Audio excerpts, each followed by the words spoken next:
You can sing. You can sing. You can sing if you want to, whatever style. Whatever style. No matter all the things that stop you, find out how to sing what you want to. We can help. Do it now. Okay? Yeah. So we're going to start the workshop now.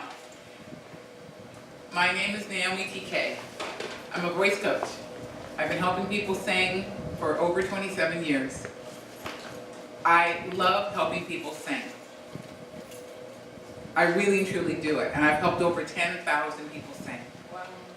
Okay?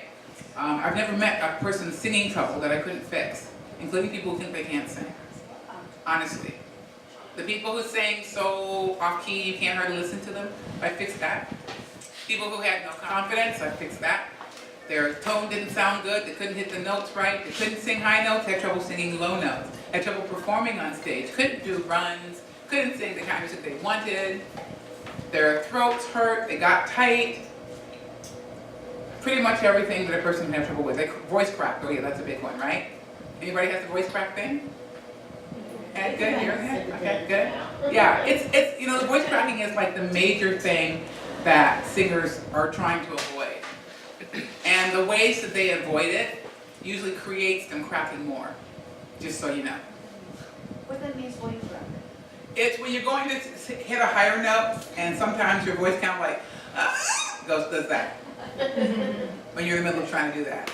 Did that ever happen to anybody here before? Yeah, for sure. Yeah, right? Yeah. Okay, good. So, in this workshop, I am hoping that each one of you will learn at least 3 things about singing that you probably never knew.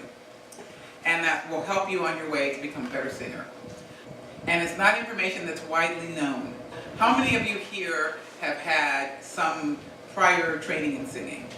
Like in school, in church, something you were in a chorus or a musical at school, something like that? Good, or in church, something like that? Yeah. Okay. Good, all right, good. So, obviously you're here because you still are having some singing challenges, right? Okay, exactly. The training that you have from those sources comes from one basic place. And it's an old place, it's about 2,000 years old. And it was never designed to sing the music that you're probably singing right now. It was not. Amazing, right? Because people who do classical or opera type style singing will make you believe that their training is complete and that it includes everything there is to know about singing, right? So then, if you have that training and you still have trouble, then it must be something wrong with you. Is that right? Yeah. There's nothing wrong with you. There's nothing wrong with you. I'm telling this from my heart. There's nothing wrong with you. God did not skip you in giving out good voices, despite what you believe and what you've been told. It's not true. Everyone has a voice, and your voice is so amazing. You know, people who are having a hard time or stressed out can sing themselves into a good mood, no matter what's going on. You were all given that gift. He didn't skip you because you were a bad boy or bad girl, or you were unworthy.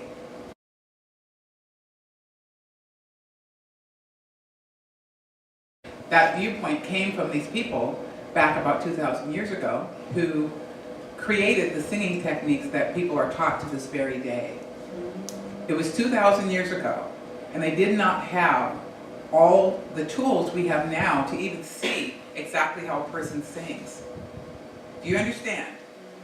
They didn't have x-ray machines that can see bone inside your skin, and they didn't have MRIs, which is a magnetic resonance imager, which means it bounces a picture off of an image off of a magnet from one side of your body to the other, and it kind of, you know, where there's tissue, soft tissue inside, it makes like an image of that, because it can't bounce through that exactly.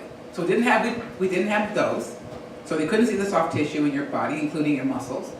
And they didn't have what we have now, is these cool little cameras. I had this done about 6 months ago, where they take this thin, smaller, about a little bit bigger than a pencil lead. And they put it up your nose and down your throat, and they can see exactly what your vocal cords are doing while you're singing.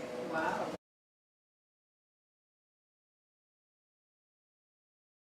They believed that a man who sang high was closer to God than somebody who did not. And women were not allowed to sing.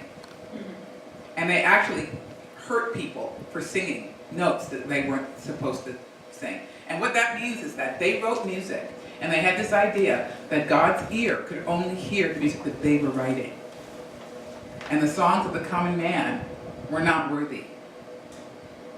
So there's nothing that they ever did to help people sing your average person's music. It was so that you could learn how to sing opera and the style of music that they were writing at the time. Do you understand? Now this is a crazy story, but I swear to God to you, it's the truth about music. And because they took everybody's money, you know, in taxes and things like that, they had the money to establish the universities throughout that area, which was, it was before what became Rome. It was before Rome, and later on Rome, and later on as Rome went around and conquered other places across Europe, they put their ideas about singing and the voice into those places, and they became the places of higher learning, which then became what you learn when you go to college to get a degree in music, and you're going to be a singer. Crazy, right? Never. And it never ever was the complete understanding of the voice, because they didn't have the tools with which to understand it. But because they felt it was brought to them by God, and they weren't to be questioned, that's how it's come down. Wow, right? Well, we have a lot of science now. And science has proven that a lot of the things that they believed about the voice are actually completely incorrect. Which is why, when you have been touched by that training, and most people have been touched by it, I'm just going to tell you, whether you realize it or not, because every school teacher who teaches singing, whether you're in kindergarten or 12th grade, has that training. Every person who is a director of a choir in a church has that training, or they got that training through somebody else that had that training. Anybody who goes to college to do a major in music gets that training. And it's always been incomplete. Wow, right? Yeah. So, science says that something different is going on when you sing than what they believed. Science says that there are 8 groups of muscles that you sing with. They only know about 3 of them. So there are no exercises that they have to get them all in great shape.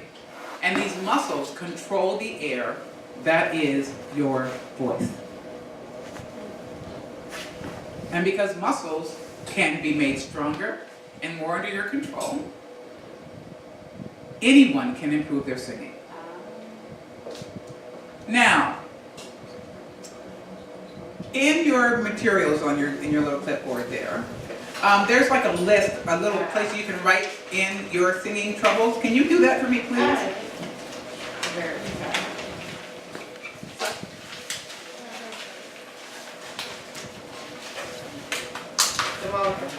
Yes. Go with the questions. So what I'd like you to do is I'd like you to write down what you think your singing problem is, or what you feel you can't do when you try to sing. Whatever it is, I want you to write it down.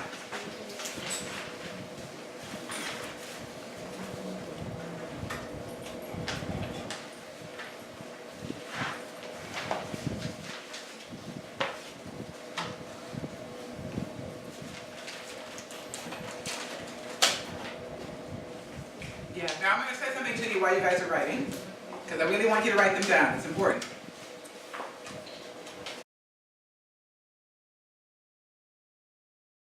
One of the things that I've always found so interesting is that when you go to college and you're getting a degree in music and you're a singer, right? You have to audition. Now, isn't that interesting that you have to audition to learn how to sing? If they had all the technology of singing, would they be able to teach anybody? If you go to college and you're a singer and you want to, get into the music program, in college or do a major in music, you have to audition. And if you're not good enough, you can't do it. Except it's a place of learning. So wouldn't you think if they had all the technology of singing that they could handle anybody who wanted to sing? Right? Do you get it? Isn't that funny?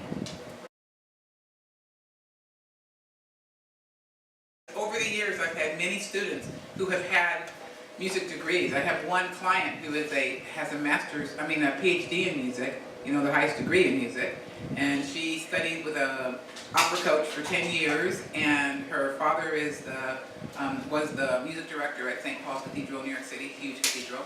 Her mom is an opera singer, and her sisters played in over 113 different movies playing cello. And she came to me. Why did she come to me? Because with all those years of training, she couldn't do the one thing she wanted to do, which was sing contemporary Christian music in church. Everything sounded like opera when she sang it. And she learned some amazing things, which was really wonderful for her, because now, for the past 4 years, she's been singing with her church. And she's like the main singer with her church, and she's been doing it now for 4 years. Does a great job as a band and everything, and they do it, which was what her goal was. You see? It was very interesting. And I really love her a lot because she was open enough, despite all that education, to find out what else she didn't know. If you can do that, you can learn something. If you don't think you have anything to learn, you can't learn anything. You can't. It's the basic thing you have to get so that you can learn something. You have to be open to learning something, right? Yeah, exactly. I don't think you ever know everything about anything. I think it always evolves, it always changes. You can't ever say to yourself, well, I know this 100%. I know I've got this. You have to always be open-minded to learning. That's right. You're exactly right. It depends on what your purpose is for learning something. Like, what do you want to do with it? And in, the students that I help, I really, so strongly, my purpose is to help my students do what they're trying to do. I don't have some fixed idea that you should sound a certain way, and your voice should be a certain way, or the girls should sing this and guys should sing this, or whatever else. I've taught girls to sing guy stuff, guys to sing girl stuff. I've taught, harmony groups. I've taught children, adults. My oldest student was 87, my youngest was 4. And everything in between, and every kind of music that you can imagine. Because when you know the basics, then you can do something with a person singing. Which is why we do these free workshops. Okay, yes, Darby. Is it known for women that like to sing men's songs more than women's songs? There is a very interesting thing that happens with women, and we're going to go into this a bit later on. But